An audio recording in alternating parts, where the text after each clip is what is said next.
gonna wait for people to start rolling in before we get rolling for real. Can I pop out the chat right from Streamlabs? Man, that'd be so fucking cool. You can hear there's still construction going on. There's nothing I can do about that, unfortunately. The show must go on. Pop out chat. Hell yeah. Move the chat over to the other monitor. Excellent. We'll F11 that for full screen. We'll function F11 that for full screen. Pim. Alright. For like 40 minutes, there was no noise. And as soon as I'm like, alright, we're good, let's start streaming. Immediately loud again. That's just how it's gonna be, I guess.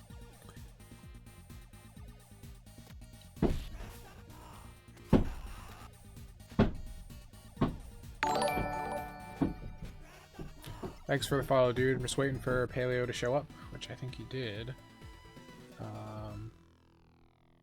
Weird. Should have been added to the call, but he wasn't added to the call.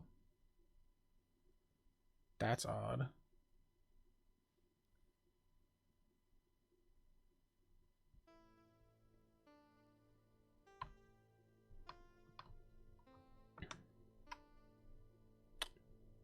Cool. Maybe this isn't going to work.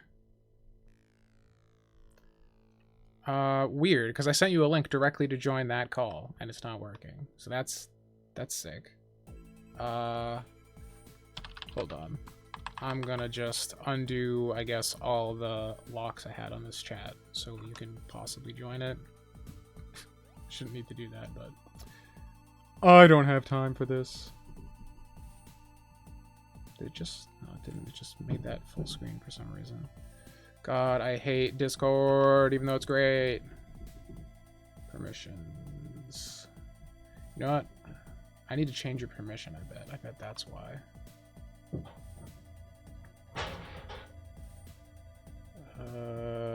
God, why is this full screen? Please go away. No, oh my fucking god. It just made the voice call full screen, and I don't know why. That was really dumb. Okay.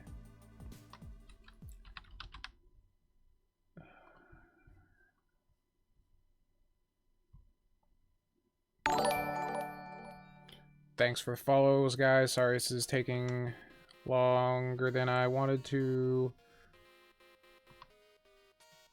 Okay, Paleo, try joining the chat now. I've given you god powers. Which would be easier than just changing the rules of the entire channel.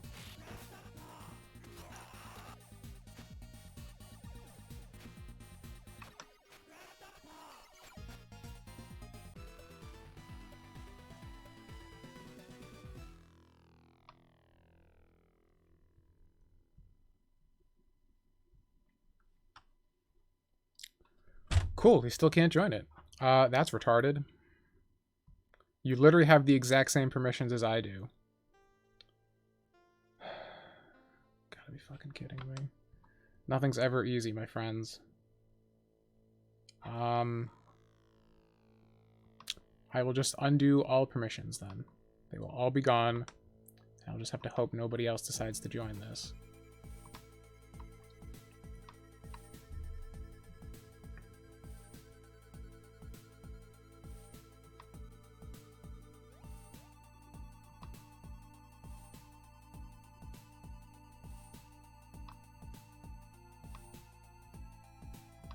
Hello?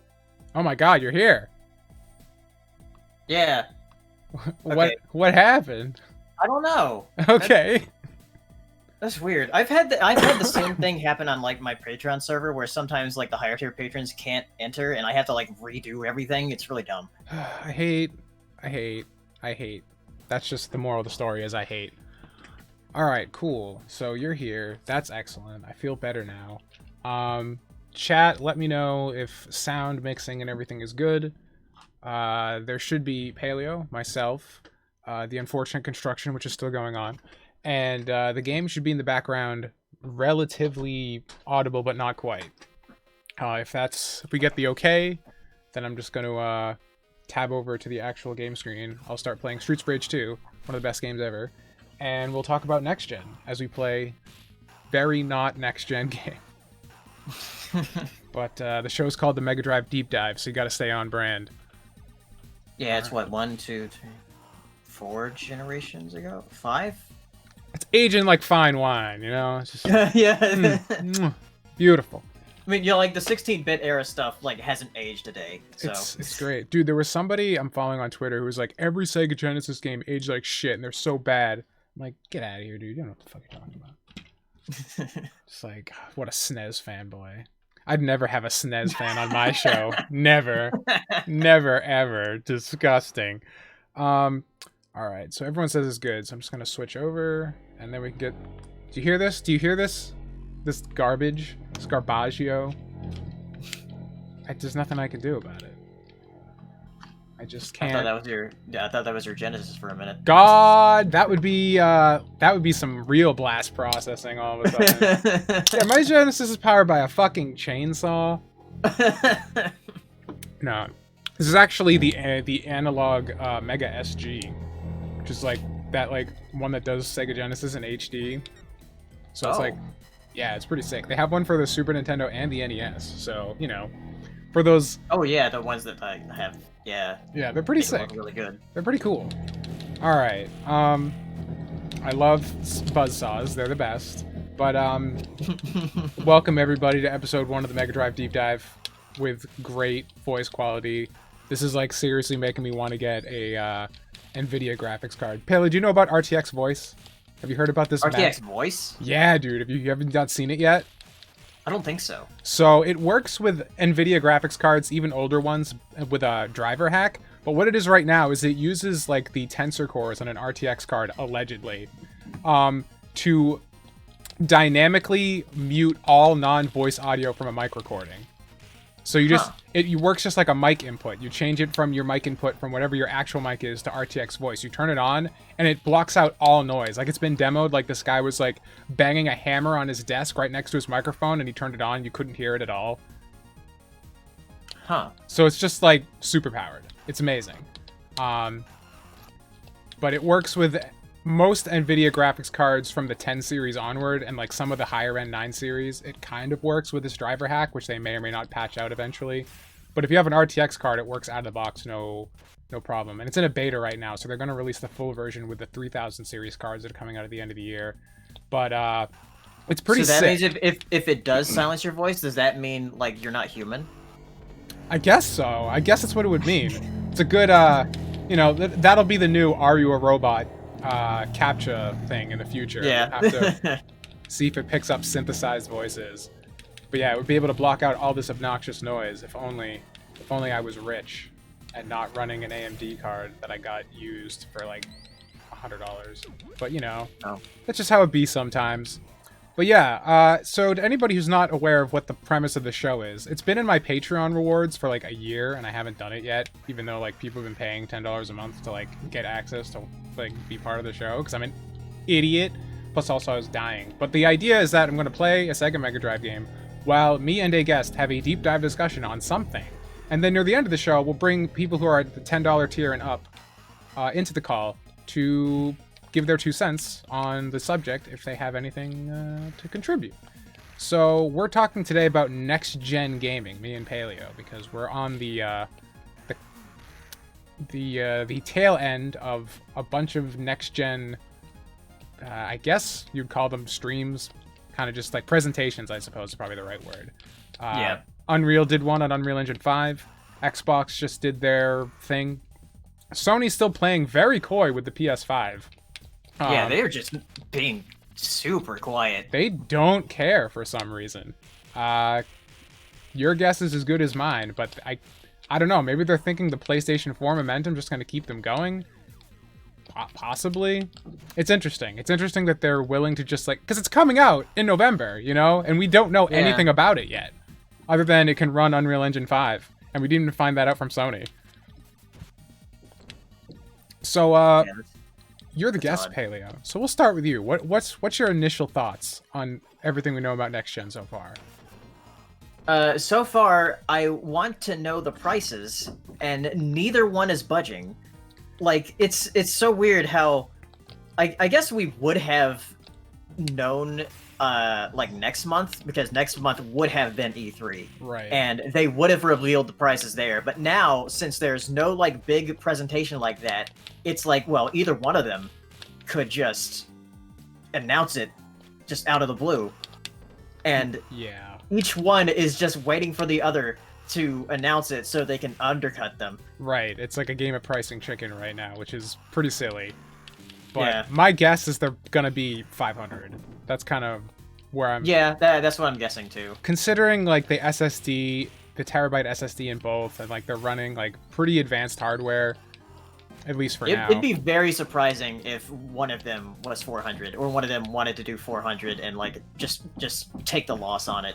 I'm thinking Microsoft could, with this whole Series X, they could have, like, a Series S, or whatever the fuck they decide to call, like, a cut down version. And they sort of, the way they're, like, going about this is that they want to get subscriptions to Game Pass. That's Right. really just what they want. This is what I'm thinking, and maybe you'll agree or disagree with me. I'm thinking if they do a Series S or a cheaper one, it's going to be discless to cut down on the cost of having to input a 4K Blu-ray drive in there, because that's still probably more expensive than just like a regular disc player.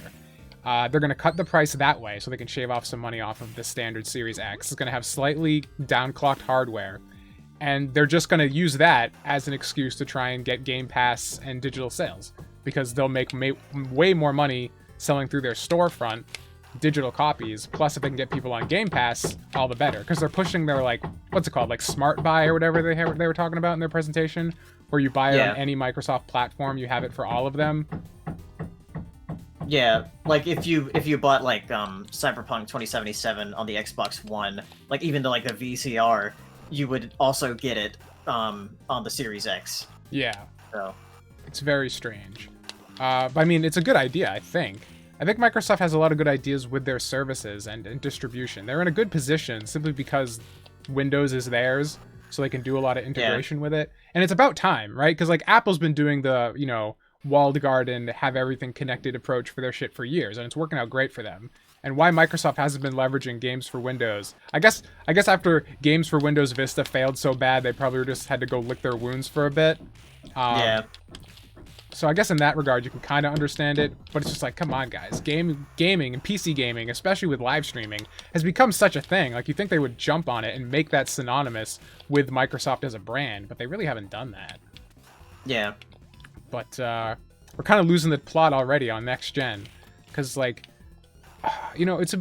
speaking of streaming, it's going to be interesting to see what they do with streaming on next gen, because like we have basic streaming capacity built into like PS4 and Xbox One and stuff, but it's not nearly as good as using something like Streamlabs. Like I would never run any of my It's not as good streams. as like putting your console into a capture card and using a PC for it. So I think if they can find a way, like if they could get Streamlabs to make an app for PS5 and Series X that would work basically like the PC version, but it would just kind of run in the background on top of when you start a piece of software, I think that would be a pretty fucking big deal.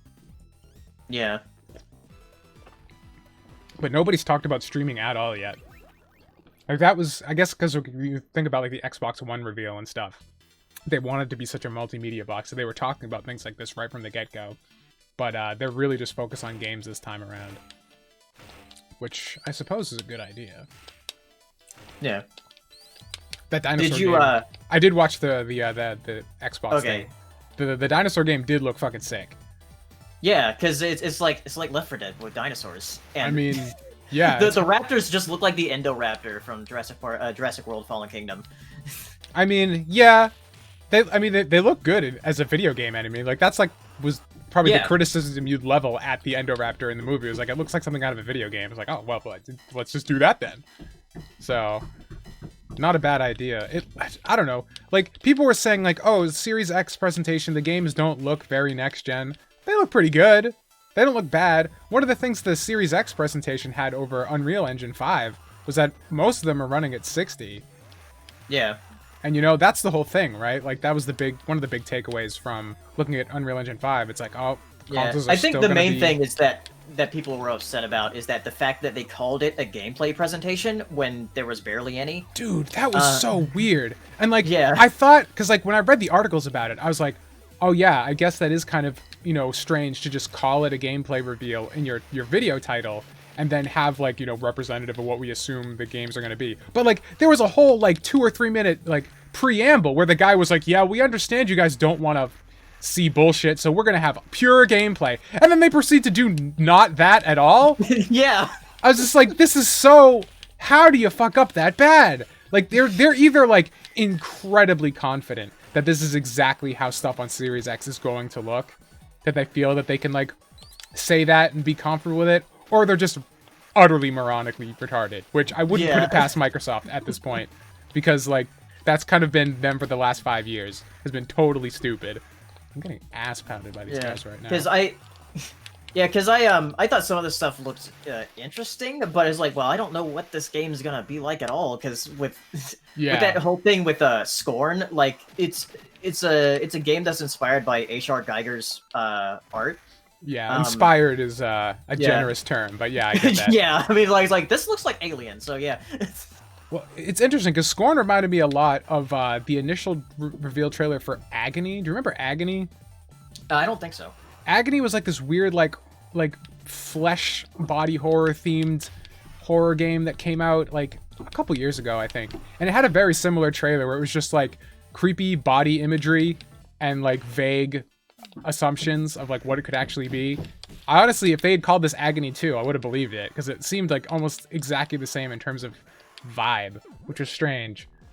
But visually that looked really good. Was it gameplay? Yeah. Was it not? We'll never fucking know. At least not for another couple months. But I don't know. That first game they showed off, the one that was like done by one Chinese developer but looked like fucking dope, and it was like, oh yeah, here's like a bunch of dudes. We're cutting up like a bunch of weird samurai guys in Japan, but now there's like a future car. I'm like, what the fuck's going on? This is ridiculous. Looked pretty cool. Yeah, it's called what was it called?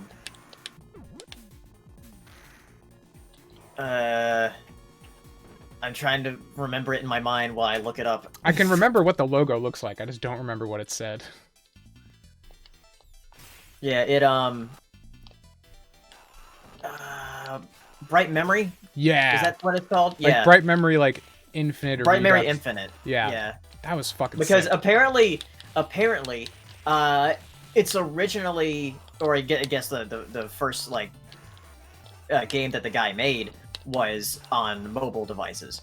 What the fuck? Yeah, and this is supposed to be the, like, I guess the evolution of what he was making. Interesting. The fact that that was made by one guy is insane, because it looks incredible. I'd really be interested to see what the production pipeline behind something like that was to enable one person to do it. Because that's some crazy detailed assets. As someone who's, like, struggling to make a pixel art game, you know? Like, again, Asian, buffs, but at the same time, just like, man, that's just wild.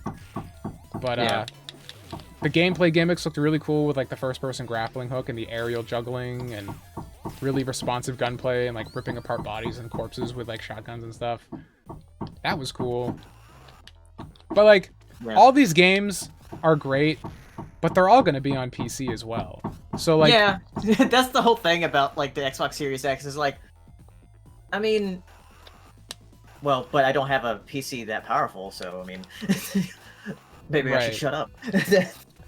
It's just like, you know, I think it's like it's just a psychological thing, right? Like, this is the reason to buy the hardware, and there isn't one as much for Series X. Yeah. Though, the thing is, like, wasn't there this thing about how you would be able to use a mouse and keyboard with Xbox platforms going forward? I do remember that. I haven't heard much about it recently, but I mean, I don't pay much attention to Xbox news anymore, so I suppose I wouldn't know if they had said more about it.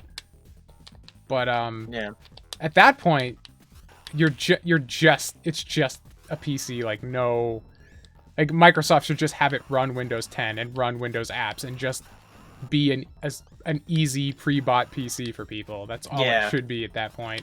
With like Which, a custom... if it is going to be like $500, I mean, that's a really good deal for what's in it. Oh, absolutely. So. Like I'm getting my ass pounded by this boss. But the rumors right now are saying that like the GPU in there is going to have close to RTX 2080 performance, which is like a $1,200 graphics card right now, which is insane. Yeah.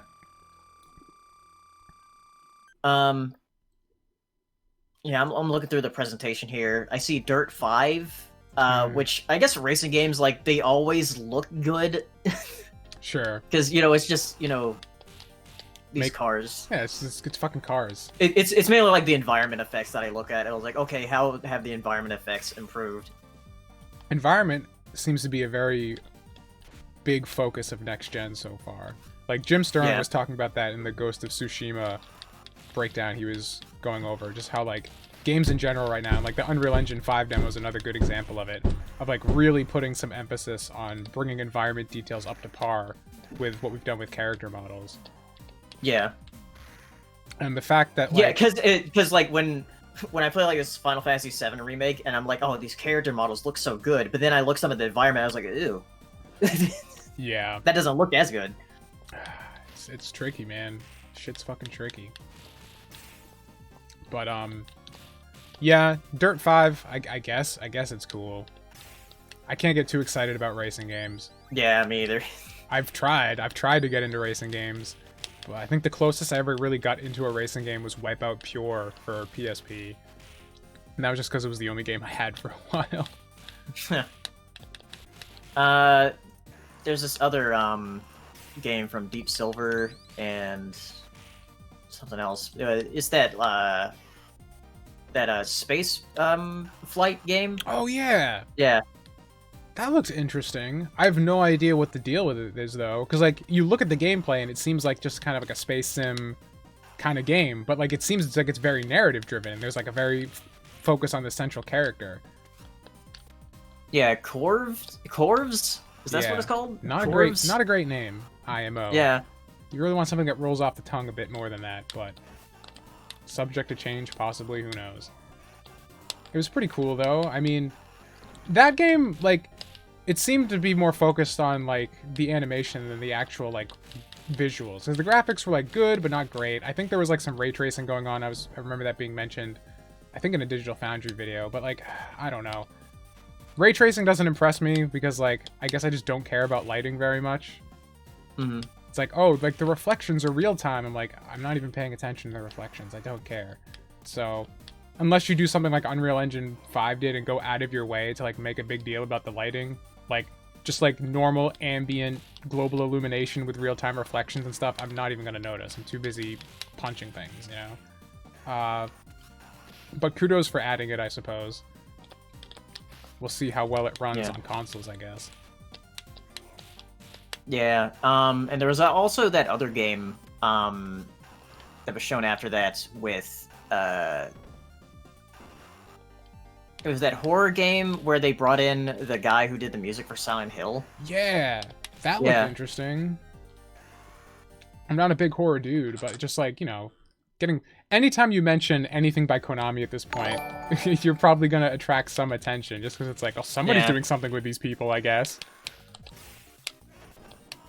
But what about there was a game I was really interested in. I'm surprised you didn't say anything about because it seemed right up your alley. Call of the Sea or whatever the fuck it was. Call of the Sea. Oh yeah, like I said, I didn't watch the presentation. I just watched recaps that people were doing, and a lot of people just did not mention that. Dude, that was like the coolest thing they showed. Yeah, let me see here, because I know there's the Bandai Namco action game that they showed. That looks okay. I mean, visually, it didn't seem that impressive to me. It seemed very like because a lot of these games that are gonna come out like in the launch window are definitely cross-play titles, so they're gonna be built to work on both generations. So those ones aren't gonna be as visually impressive. But Call of the Sea is like this kind of cartoonish sort of like painted / cel shaded kind of game that has like a bunch of underwater stuff, and I was just like, this is just Paleo Subconscious brought to life. kind of like this weird mystery Yeah. thing of like this woman like trying to find this guy. Yeah, I so guess. it's like set in the 1930s. Yeah, it was like giving me almost what's it called? BioShock Infinite vibes, but like not bad, hopefully. Yeah, it seems like it's a sort of an adventure type game. Like it's sort of more like in the vein of like Monkey Island and those kind of games. Yeah. There's like a section near the end where it's because the game's in first person and you're like underwater and you have like weird like merman webbed hands and stuff. I'm like, what the fuck's going on? This is wild. So it looked really cool. I'm about it. Yeah, I see it here on Steam. So basically everything that was in the presentation is also going to be on PC. So I mean, at this point, you'd be foolish not to. You know, like the extra like 3 seconds of dev time to like, I'm gonna change the buttons to keyboard layout, and that's it. yeah. So again, it makes the whole why am I gonna get like I guess getting a console because like I have a podcast out talking about like the case for consoles, how they're always gonna be cheaper, and they're always gonna have their place. They're always gonna be the most popular thing to play games on. Just because the ease of use, oh god, and the comparable price. But just from a psychological standpoint, you know, that's why fanboys rage over exclusives so much, is because like they want to psychologically justify their purchase when otherwise they would want to buy all of them. They just don't have the money. So instead of just facing the fact that they're poor, they gotta add emotional attachment to the console that they ended up choosing to justify it. And it's weird. But yeah, again, you got to play into that psychology, and Xbox has not been very good at doing that for the last like 5 years.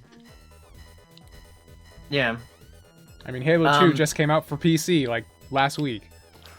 And by last week, I mean like 2 days ago. What is time anymore? I don't even know. One of the more interesting things they showed in the presentation was Yakuza Like a Dragon, because that has been like historically on like the PlayStation for a while, and they revealed this new game for Xbox. So that's interesting, even though it's been out in Japan for a while. Yeah, it looked that was like it one of the doesn't have rougher-looking quite games. Yeah, it doesn't have quite as big of a following in the West, though it's been getting more popular over here, but Yeah. like nowhere near as some other franchises.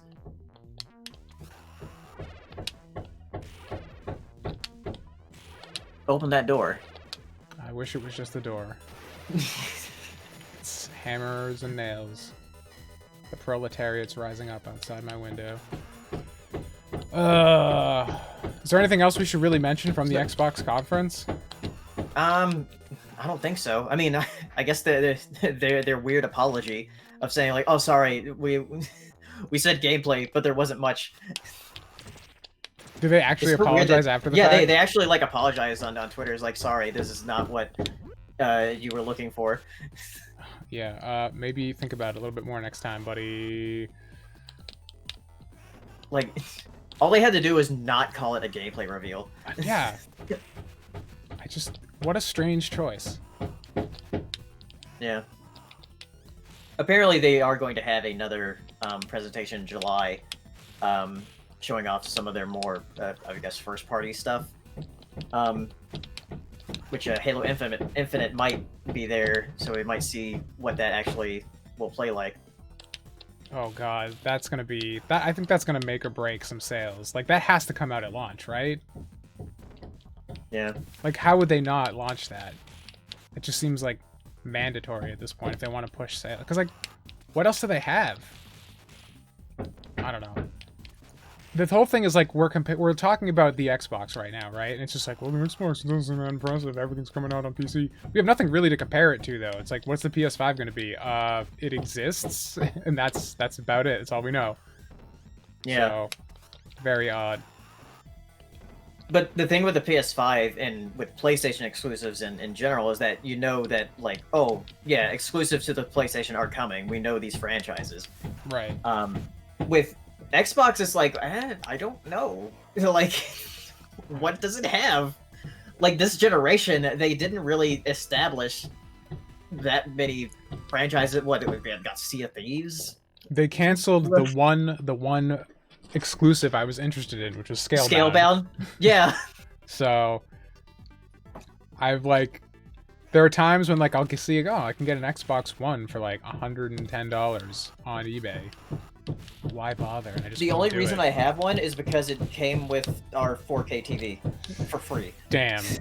Well, that's unfortunate. And that, I mean, that's, I'm sure that's not even an uncommon situation to be in. There's just, again, you need that psychology of like, I need to play this on here.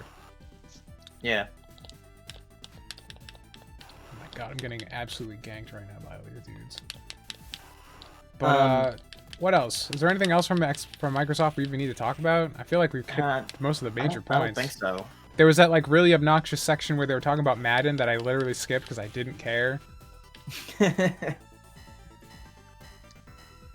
As soon as the John Madden logo came up, I was like, nope. Because like again, like these other games are, it's like a string of like gameplay, just like here's quote unquote gameplay, but like in-game visuals allegedly.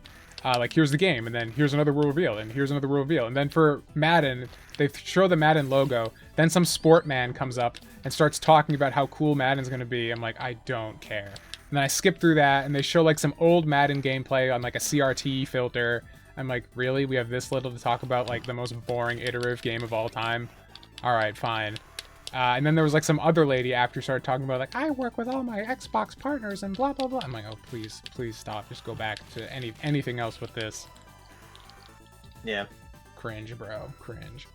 Also, I thought it was hilarious because I was watching on my QHD monitor, like QHD 60 frames, you know, and then like when the guy comes up to start talking, he's like shooting on a 720p webcam from like 2005, and like this is a noticeably huge dip in quality. I'm like, dude, Microsoft couldn't have like expensed you like a 1080p camera, like come on. Yeah, like there's a podcast I follow, and one of the people there was like, yeah, what is with these Microsoft people who have crappy setups? I mean, like the Surface laptops have some of the best built-in webcams, and Microsoft can't even bring those to bear for their fucking show. Like, come on. Yeah, it's so weird. But I just saw in the chat about how like Microsoft has been really good about backwards compatibility out of the big three, pretty much. I mean, I think they're just trying to bring like that feature parity, right? Because like PC has like perfect backwards compatibility because it's the same platform essentially. So why not bring that to the Xbox, especially since between these two generations, the underlying architecture is staying the same. It's still x86. It's still a PC on the inside. Yeah. So just do it. Like, there's no reason not to. And the fact that PlayStation's not, that's a big mistake. That's a huge mistake, in my opinion. Yeah. Like, I don't know if that's enough to, like, cause people to not buy it. Because, like, you're not gonna buy you're not going to switch console brands because of backwards compatibility, obviously, because you don't have any hardware to take advantage. But you're going to retain your existing customer base a lot easier if they can keep, you know, their hundreds of dollars of purchases relevant. Yeah, I think keep another box plugged in. I think for PlayStation, because what they showed in that presentation back in March was they were really weird about the wording for like backwards compatibility with PS4. And it was sort of clarified later about how, oh, no, like, you know, most PS4 games are going to work. As far as anything else to get, though, we don't know. Like, they haven't, like, really said anything. I mean, they have a larger library of consoles to support through emulation. Yeah. You know, because like the PS3... one thing that bothers me is that I would at least like them to have backwards compatibility with the digital storefront, the digital storefront on PS3, because they still have that up. So like, why would they still have it up if they don't have any intention, of like bringing it forward? I got to be able to play the ending of Astro's Wrath. God damn it, which is DLC and not included on the game. Yeah, like because there's like so many like PS1 and PS2 classics that you can only play on the PS3 with the digital purchases there. Yeah. So I'm wondering, like, so why do you still have this storefront up? I guess do you really plan on supporting the PS3 for another 10 years? I mean, they must still be making money from it. Like the money they make from people buying PS3 software must be greater than the cost of keeping the servers running. That'd be the only explanation that would make sense. And like at this point. there's been like recent sales on those games too. So I'm like, well, if you're gonna have people buy those things, then like, I would hope that at least, if not the physical discs for PS1 and PS2 games, that you could play them digitally. Yeah, that just seems like a no-brainer. Because I mean, I would love I'm always like thinking about possibly getting Shinobi for PS3, because that's the only way to get it HD port of that PS2 game is to get it on the PS3 store. And I would like to be able to, like, you know, play that on something besides having to lug around my busted PS3 for the next forever, because that's like one of my favorite games, and the only way to play it is either digitally through PSN or on the original PlayStation 2 copy, which is even worse. So I don't know, it's just strange. Yeah, it is weird because they started releasing PS2 games on the PS4 storefront for a little bit, but then they just stopped. Yeah. I mean, digital stores, everybody has a problem really with digital stores. Nintendo's is obviously whack as fuck. Like, we don't even need to go into that. That's already just a nightmare. The fact that your purchases barely sync between consoles and stuff, like replacement consoles, like even that's a problem. So like, nobody's really good at this. But Microsoft seems to be doing the most to kind of like keep that momentum going. I think probably because they're the ones who need it most. They need to keep their install base in between generations. Yeah, because with with Xbox One, when I got my Xbox One with the 4K TV, I did the setup with it, and it had like all my digital purchases from the 360. I was like, oh cool, I can play all the games I had on there. So that's pretty sick. Too bad I only had, I should say, discs for my 360 before it broke, and I don't know whatever happened to all of my games. I probably sold them like an idiot. But they had a thing for Xbox One where you could, the way the compatibility worked, you could put a 360 disc in there, right, and get a digital copy of it that ran on the Xbox One for some things. Yeah, that's pretty sick. Yeah, even if you had like multi-disc games, like it was like I think Lost Odyssey is like multi-disc. And yeah, like if you only had the first disc, like it would still work. You would still be able to get the game. Oh god. So that's pretty cool. Yeah, dude. I just think Microsoft has the right idea with that kind of stuff. So like if Sony could do something like that to where like you could put in the discs that you own, and then it'll say, okay, you own this, you can download this game. I guess they're probably worried about copy protection, because I don't even know how Microsoft handles that. Like, what would prevent you from... I have no idea. Me and you from being just like, we're just going to share all of our games and have every fucking game in the entire library. This guy is doing so much fucking damage to me. It's you could probably only do it once per disc. I guess how would they track that? Right? Yeah. It's very... I don't know. I've never owned an Xbox One, so I don't know if like there's some kind of like identification for like each CD or DVD. This boss is cheap as fuck. Oh my god. Getting absolutely ass blasted right now. But yeah, is there anything else we need to say about Microsoft? I've said that like 3 times, but there's always something else. I can't think of anything else. I don't think their presentation was other than the gameplay snafu. If it wasn't for that, I would have walked away pretty positive on what they showcased. Yeah, because like but previous Inside Xboxes have been boring as fuck. Like that one at least had like new games. Yeah, I think their idea of making Xbox a platform and not just a piece of hardware is like such a good idea and like really long overdue. You know, because like because we're thinking about like, will there be a Series S? Maybe like Series X is just a reference to Xbox as hardware, and then, you know, you'll just have maybe an Xbox software layer that runs on PCs going forward or something like that, that interfaces with Steam. I don't know. Who knows what the fuck they're gonna do. But just bringing all that together, having the smart buy so you can get it on one platform and have it on everything. I mean, that's really good because that means everything you invest in, if you can't buy, you know, a $500 console this holiday season, you still have an Xbox One, the games you buy will just be there ready for you when you finally get around to upgrading. So it keeps their install base healthy, and I think that's really what they need to do right now. Yeah. Yeah, so this is where I would say let's talk about Sony, but there's literally nothing to talk about. So I guess we can just go into Unreal Engine 5. Unreal Engine 5, which they say is running on a PS5 with that tech demo. Yeah. Which would be very impressive. Sure. I mean, who knows? Because, like, again, one of the things that Digital Foundry pointed out, which is totally true, is that, like, there's a difference between running a tech demo and running a game, you know? Like, yeah. You're going to have a tech demo be, like, the best case scenario. Like, if you remember, like, the Unreal Engine 4 tech demo from a few years back, and, like, the Unreal Engine 3 tech demo that, like, didn't look nearly, or looked way better than what Gears of War eventually ended up looking like. So it's just, you know, there's going to be some disparities. And no game is going to look like that for at least a couple years. Because, first of all, Unreal Engine isn't even coming out until next 2021.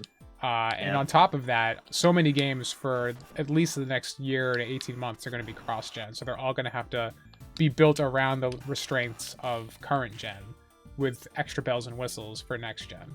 You know, we've seen this for years. Like, there's a whole reason the 360 was called Xbox 1.5 for the first year it was out. It was because they were doing the same thing.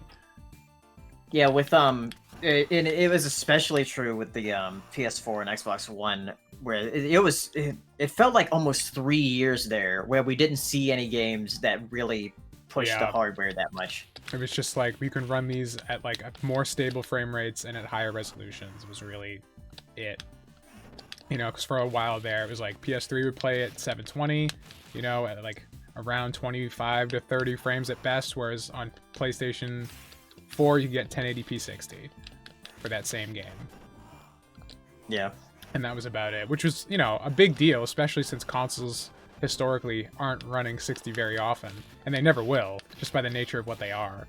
You know, because that was the whole thing, right? The Unreal Engine 5 demo was running upscaled QHD at 30 frames per second. So it wasn't native 4K and it wasn't native 60 frames. So already, before the generations even technically started, we're already hitting that 30 FPS limit on consoles again.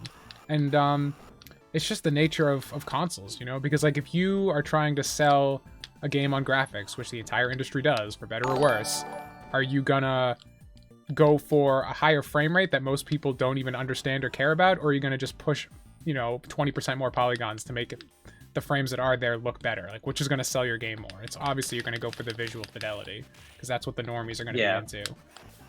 So it's just an unfortunate fact that combined with the fact that, like, you know, the hardware is going to have to play software for the next 5 to 10 years, that eventually you're just going to hit technical limitations, you know? Like the PS4 was fucking insanely powerful when it first came out. Now it's a joke, essentially. Yeah. Like, oh yeah, the next gen consoles are going to have the power of a 2080 Ti. It's like, yeah, but like the 2080 Ti. Yeah, the 30 series is going to come out soon, so. Yeah, the 30 series is coming out this year, and it's already rumored that a 3060 is going to be more powerful than a 2080 Ti. So it's just like they're already mid-range by the end of this year. So it's just the nature of the beast. But yeah, 30, not great. PC Master Race, rise up. But you know, it is what it is. Yeah, that's why, like, I'm more interested in games that take advantage of, I guess, other aspects of this engine, rather than just the fidelity of it. Sure. Because, like, bringing up Final Fantasy VII again, Final Fantasy VII Remake. And comparing that with another game that runs on the same engine from the same developer, Kingdom Hearts 3, and one looks better than the other, but in a different way, because Kingdom Hearts 3 is very stylized, but it doesn't have any of the weird texture pop-in that Final Fantasy VII Remake does. Right. Because, like, everything's just stylized. I guess the textures aren't as detailed, so it runs fine. I have no idea how that works. But Yeah. I mean, there's just less demanding things going on when you stylize stuff. You can have a lower poly count, you can have lower textures because you don't have to have them be as crisp. You can probably get away with fewer LODs. There's just a lot of technical things that like stylization does make harder, but a lot more that it makes easier, and it's less technically demanding if you because do the when I was artistry playing well. Yeah, when I was playing through Kingdom Hearts 3 and I got to the Frozen world, and there's this there's like the shot for shots like rendition of Let It Go, and I was like, wow, we're almost there for like as far as like stylized games go, with how comparable they are to something from a major animation studio. Yeah, and like the only difference really between something like Kingdom Hearts 3 and you know, the genuine article of Frozen is that you're not going to get, you know, your real-time not real-time, but like ray traced lighting and stuff like that, which is something that Unreal Engine 5 is trying to, at least to a certain degree, fix. And my whole point is just like that stuff is like really cool to show off in tech demos, but like it's not very noticeable, you know? Like not everybody is going to be super observant on like how realistic light is bouncing off objects. Like most people don't even understand that or will care. You know, I think if you ask the common person right now looking at like a modern video game like Call of Duty Modern Warfare and said, are the lights realistic? They'd probably be like, oh yeah, it's lit. You know, like nobody's gonna that's something that's so subtle that it's not gonna be like appreciated unless you do a scene that really calls attention to it, like the demo in Unreal Engine 5, having like a big sky thing open up and like having all the individual like god rays shine through and things like that. Without that, you're not gonna have people really care too much. Like as someone who's interested in, you know, making 3D and stuff, from a technical perspective, it's really impressive because this is something usually you can't do. But in terms of like practicality, even me understanding the technical impressiveness of it, I just don't really care that much. Especially as someone who's more interested in stylized visuals, where the very accurate lighting is almost like the antithesis of what you're going for. Yeah. So, I don't know. Feel free to weigh in on that. Yeah. I'm interested in how, as far as like not the lighting stuff, but the fidelity of environments and all that, because when they were talking about how many polygons there were in like that cave, and then they showed it and it was just like, you know, millions of triangles. Right. Yeah, that was like nanite as opposed to lumen, the lighting. Yeah. Nanite was way cooler in my opinion. Yeah, because I noticed in a lot of games now where, oh, you'll see a certain part of the environment and it's like, oh, that's flat. It's just a texture. Right. Where with this it seems like oh, that's actually something there. It's not just like a flat picture. Definitely. I mean, because like again, like there's so many like tricks you have to do. Like in my podcast where I was talking about this, one thing I mentioned was like a brick wall. You know, like the classic way of doing a brick wall right now is to just use normal maps on a flat plane. So if you have like a light that hits it, it kind of looks like there's some actual detail there, but the wall itself is still flat. With this, you could import like a actual modeled brick texture, or not even brick texture, but like a brick model, and just have the bricks be there. And then with Lumen, you can have the light. Yeah, they talk about how it was like scaling. Yeah. So that's interesting. Right. Do you know what LODs are? Have you? No, I don't know. I've heard the term, but I don't know. Cholo Jones, thanks for subscribing with Twitch Prime, dude. Fucking badass. But yeah, so what an LOD is that basically it's the current way of handling that dynamic scaling, but it's not dynamic. So if you make a character model, right, like an NPC, if you get up close to it, it renders in full detail. But the further away you get, you have like 2 or 3 lower resolution textures with lower resolution geometry details that it'll, once you get a certain distance away, it'll just try and switch to that lower version so there's less resources. Because once it gets small enough on the screen, you're not going to be able to tell the difference anyway, you know? Yeah, that's a big problem with Final Fantasy VII Remake, when, like, the NPCs, like, when you zoom in, when you're talking to them, like, you still see that blurry texture on their clothes and stuff. So that's an LOD swap, is what that texture pop-in is. And so this is what Nanite fixes with that dynamic scaling, is that there's only one asset, the super high-res one, and it's somehow being able to like dynamically compress and decompress geometry detail or something in order to seamlessly up the detail, because it's done per pixel instead of by distance in-game, which is a completely different way of doing it. And it also prevents the artist from having to go in and take a sculpted asset, because usually you start all these models with a digital sculpt, which are way too high resolution to use in game, and then you have to remake it at multiple different lower detail levels that you just LOD switch between them. This is promising.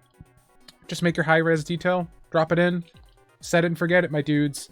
Like, that's all you gotta do. Yeah, that's gonna be really interesting when we start seeing games do that. Right. Which we won't see anything do that until like 2022 at the earliest. So. Yeah, like what Destructive MOSFET just said in the chat, the fact that we don't have to do retopologizing, which is what, you know, remaking those sculpted models at low resolution is called, it's a huge win. The only thing that I'm curious about is if the lack of like retopology will work with characters, because normally the reason you have to retopologize, not only because it's more detailed, but that geometry that's created when sculpting doesn't deform very well, because it's just to create the shape. But like, in order to make a character model animate properly, you have to like very specifically design like the geometry around like joints and things, so when they bend, they actually bend like a normal arm would and don't like pinch or contract on themselves in weird ways. So there's a lot of like manual work involved when retopologizing, and all the stuff they showed in the demo that was just dropped in from film assets, that was all static. They never claimed that the character model didn't have to have LOD swaps or anything. So it's going to be really interesting to see how effective this algorithm or whatever they're using to have this dynamic scaling happen, if it works with any models that are skinned and animated. Because right now they haven't shown that to be the case. Yeah, I wonder if anybody's asked them that. Yeah, I don't know. I think like there was didn't Jeff Keighley do like a follow-up interview with Tim Sweeney that I haven't watched yet? And I probably should have. Because there was the Digital Foundry video, which was really informative, and then they did like another deep dive video on top of the already deep dive video they had done, and they had mentioned that Jeff Keighley had done an interview with Tim Sweeney of Epic to talk about that. So he might have gone, they might have asked it during then, but I don't know if I'd expect Jeff Keighley to be knowledgeable enough on the video game industry to ask a question like that. Well, do you have to retopologize your skinned assets in Unreal Engine 5? Like, I just don't see Dorito Pope asking something like that. But maybe I'll add him on Twitter and see if I can get the deets. But yeah, I mean, I think the Unreal Engine 5 demo is what games will probably start looking like in around 2 to 3 years, once that engine starts proliferating, the tech gets around. But whether Lumen and Nanite start replacing traditional workflows will be really interesting, because obviously right now this is locked to Unreal Engine 3. This is like something they developed for their engine. But a lot of studios, you know, don't use Unreal Engine, right? You know, like EA uses Frostbite. There's a lot of Japanese developers that use their own in-house engines. So like, is this technology going to be iterated on and like kind of redeveloped in other versions by other companies for other engines? Like, is Unity going to do their versions of these or something? Like, it's going to be interesting to see how the rest of the industry reacts to these, because they have the potential to change your workflow, but right now it's locked to a proprietary tool. Yeah. I don't know, man. I just like video games, okay? That's all I know. I'm gonna pre-order my Xbox Series X and my PS5 tomorrow. I'm a good consumer boy. That's what I do. I'm not gonna do that now. I have no idea what games are coming out for them. Right? God. I mean, I do know for Xbox a little bit, but that's also on PC. So I mean, dude, it's gonna be. You know, what's gonna be interesting. I want to see what Nintendo does, because like Nintendo, the Switch is already like ancient hardware, right? And like it's surviving on its gimmick because it's a great gimmick. taking your big boy games with you. But we're going to be at the point where, like, this time next year, they're not really going to be big boy games in comparison anymore. They're going to be old last-gen titles. The whole thing about that is that for the next, like we said earlier, with the next couple of years, things are going to be cross-gen. So it's like they'll have time, right, to wait until, you know, the real next-gen wave comes with games. Because, like, I mean, I was proven super wrong by the Switch, because when it was first announced, I was like, oh, there's going to be a lot of trouble getting third-party devs on board because it's not x86 like all the other platforms. I thought that was going to be a big problem, but clearly, you know, people were willing to put in the work to get a stripped-down version in comparison, but a version of modern titles on there.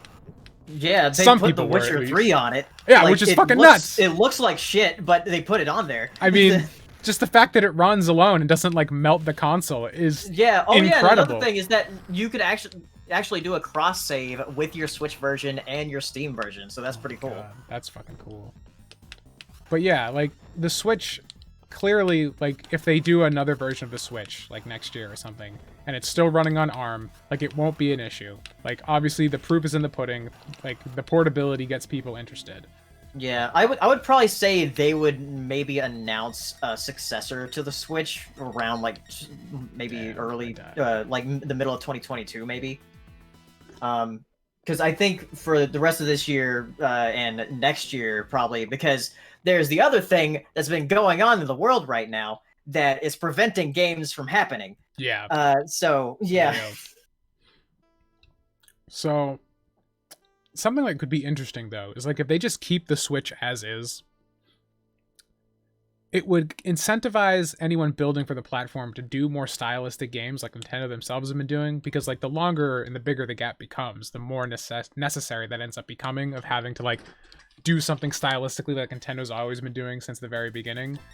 So, I'd almost say keep the basic hardware around to, like, see what we do with stylized visuals, because that would be kind of cool. Yeah. But I guess we'll see. We're just still waiting for Metroid Prime, god damn it. I know. That reminds me, the whole thing with the Paper Mario that was just randomly announced the other day. Yeah.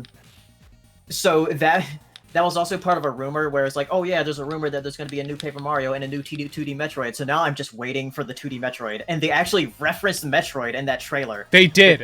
And I saw that and I was just like, don't you mess with my heart, Nintendo. Like, come on. Like, so that's going to be their big game for July. So I'm guessing next month they might announce their big game for August, and it might be a 2D Metroid. That'd be awesome. If Metroid Dread is finally real after the tease at the end of Samus Returns, I will... it'll be the nut herd around the world. I will come so hard. It won't even... I've been waiting since middle school for that shit. Oh my god. I would lose it. I would abso-fucking-lutely lose it. Nintendo would get all my money. That'd be the only game I'd ever pre-order, even though it's totally pointless, just on principle alone. Just to show Nintendo, yes, this is what I want. Stop making gay Paper Marios that aren't like Paper Mario and do something good. Please. Oh my god. Shoejet24, thanks for subscribing with Twitch Prime. I almost forgot to say something, but I didn't. I made it happen. I'm a good boy. God damn. Does Nintendo have any they have another, like, any direct planned? Or they're just doing, like, these stealth drops now? Apparently they don't have anything planned for what would have been E3. So, I mean, it's kind of weird how Microsoft has been, like, rolling along with these different announcements when, like, the others, like, because I would understand if they didn't, because the way the world is right now. Sure. Yeah. So, yeah. But it's weird how, like, Microsoft is the only one that's really pushing hard. I mean, I just think they're the one that has the most to gain from doing it. It's also an American company, so, yeah. That's true. That's true. Like, oh god, yeah. Between that, like, America can-do attitude and the fact that they have the most to gain from, like, the media drought. Like, they're the ones that desperately need PR. Yeah. You can throw the pipe? What the fuck? I didn't even know that. Played this game forever, and I didn't know you could throw the pipe. I thought you could only... I'm so used to Streets of Rage 1, where you could only throw the knife. Maybe you can throw other weapons in that game too. I just never knew. Dude, this game's sick. Why don't I play Streets of Rage 4? I bought it for my Switch. I haven't played it yet. So stupid. Oh yeah, I haven't checked that out yet. I also want to check out River City Girls. Looks fun. Dude, it looks sick. I think Arc System Works published it or something because they tweet about it a lot. I'm just like, man, that looks pretty cool. Maybe I should buy it. And then I don't. Alright. What else? What else we got? Is there anything else that we need to be said at this point? We talked about everybody's stuff. We talked about how Sony has nothing to talk about. We talked about Nintendo's teasing us consistently forever. Actually, semi off topic, but the Paper Mario thing, right? The Paper Mario announcement. What did Arlo have to say? Because I don't follow him on Twitter. I probably should, but I'm assuming he probably had words. Yeah, he made a video, and he's like cautiously like optimistic for it, because there's certain things in the trailer that are like, oh, why are you doing this? But there's other things that's like, oh, that's interesting.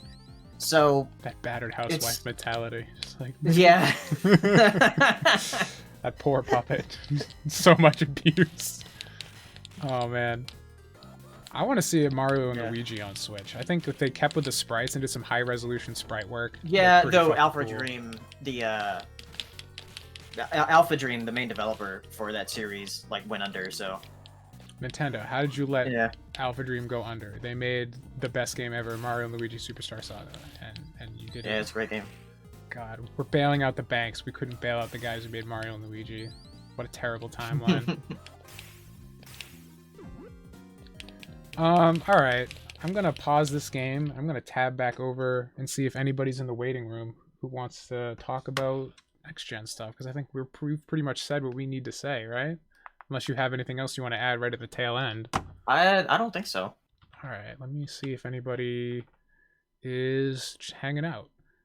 Just in case anybody is not aware, if you are a $10 or higher patron on Patreon, you can go into the waiting room chat in my Patreon Discord, and I'll drag you in. We can, if you have something to talk about next gen. There's nobody in there right now because I didn't tell anybody that this was even a feature because I'm a dummy. But we'll wait a couple minutes. If nobody shows up, then I guess we can just fucking wrap. That was like what, like an hour? Yeah, like an hour and change. That was pretty good. We got some good fucking conversation out of that. It's pretty based. I'm just what I'm waiting for right now though, dude. I'm just waiting for that fucking that Nvidia event where they just drop the new RTX cards. That's what I'm really waiting for. I want to give my... Can't wait for a 3060 to cost $800. Oh, dude, I really hope it doesn't. I want it. I want it. It's not gonna. I want it to be $500. It's $500. I'll just be like, well, I could buy a console, or I could buy a 3060, and I'll just get a 3060. It's so weird that a 60 card would be that much, though. Well, here's the thing. The rumor mill right now is that because AMD and their new platform RDNA 2 is coming out and is going to be like fucking ridiculous, Nvidia is not going to raise prices. In fact, they might slash prices to meet RDNA 2, because like I guess some of their really high-end Ampere cards, which is what the 30 series is, it's called Ampere. The high-end stuff is running on 7 nanometer manufacturing process, but like AMD has like, since everything they're making right now is built on 7 nanometer, like they're using TSMC's plants, which is like a manufacturer, and they just like have all of their resources being used up right now. So a lot of their lower end cards have to be built on 8 nanometer, which is a bit less power efficient and stuff. So they're just thinking like, if RDNA 2, which is already powering everything, well, like AMD's already powering everything in consoles, and then they're going to have this new PC platform that's really fucking good, they're just going to come out swinging. They're going to do to NVIDIA what they just finished doing to Intel, which is like beat the fucking shit out of them for 2 years nonstop. So NVIDIA is going to have to like slash prices to keep competitive. And I'm just like, please. There was a time when the 80 series cards were $500, not 1,000. There was a time. It was only a few years ago. God damn it. What the fuck? I just want cards to be affordable again. And it's because AMD has just been so bad the last couple of years. And they've made really good value cards, but like they haven't been able to take the performance crown from Nvidia, so they're just driving the prices up because they can.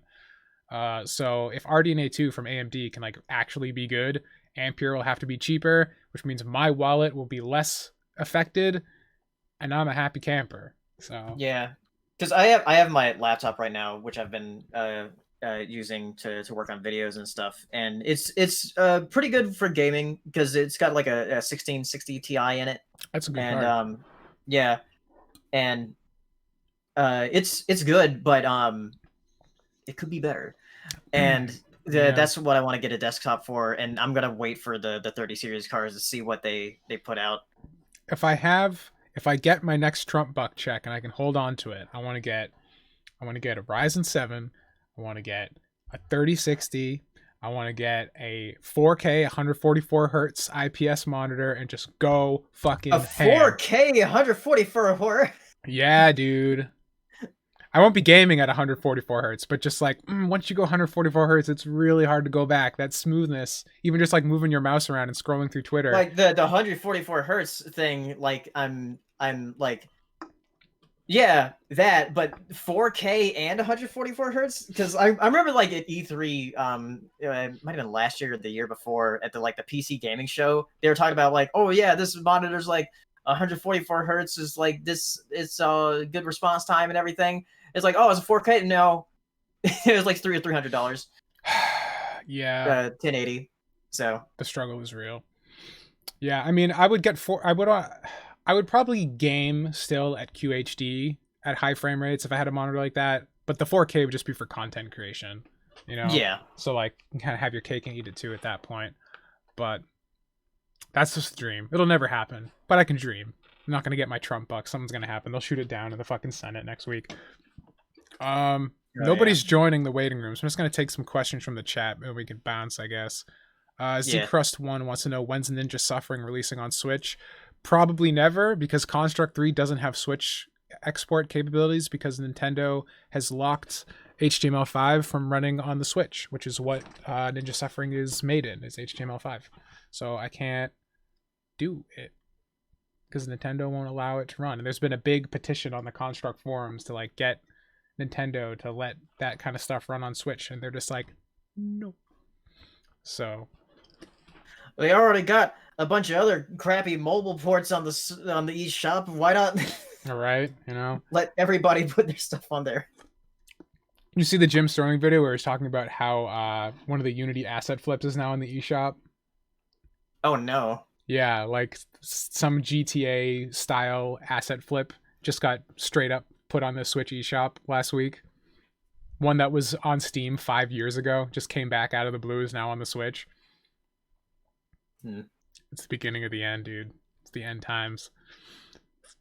As soon as that shit starts picking up, the entire indie market that's thriving on the Switch is going to bottom out just because it's all going to get buried under garbage, which is going to be a real fucking bummer. I hope Nintendo is like cracks down on that shit. Just don't let it happen. You have a good thing going. Keep it strong.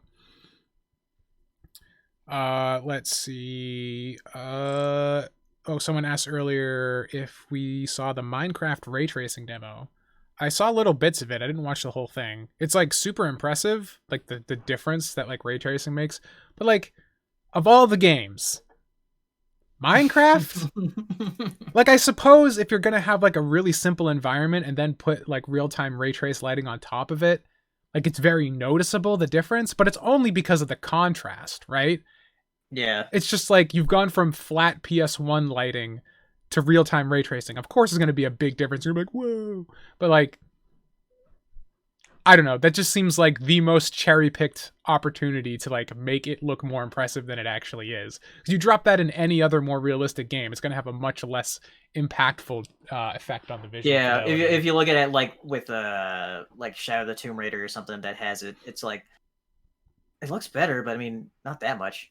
Right. Yeah. All right. I think we're going to call it here. Nobody is joining the waiting room. So thanks everybody for joining us for the first Mega Drive Deep Dive. These are probably going to be monthly live streams. So we'll be back next month with another guest. Paleo, thanks for being on the inaugural episode. Oh, you're welcome. I had a good time. Everybody, if you're not following PaleoSteno, check him out on YouTube. Does cartoon and video game reviews. He's been one of my first online friends. We've been buddies for a long ass time. Almost a decade now. God, we're old. Kill us. I'll post my thing in the chat. Do it up. Yeah, I'll make sure to drop your link in the Discord chat as well. Or you can do it yourself. Whatever you feel like. But thanks for hanging out with us, everybody. And be the games you want to see. We'll be back sooner or later.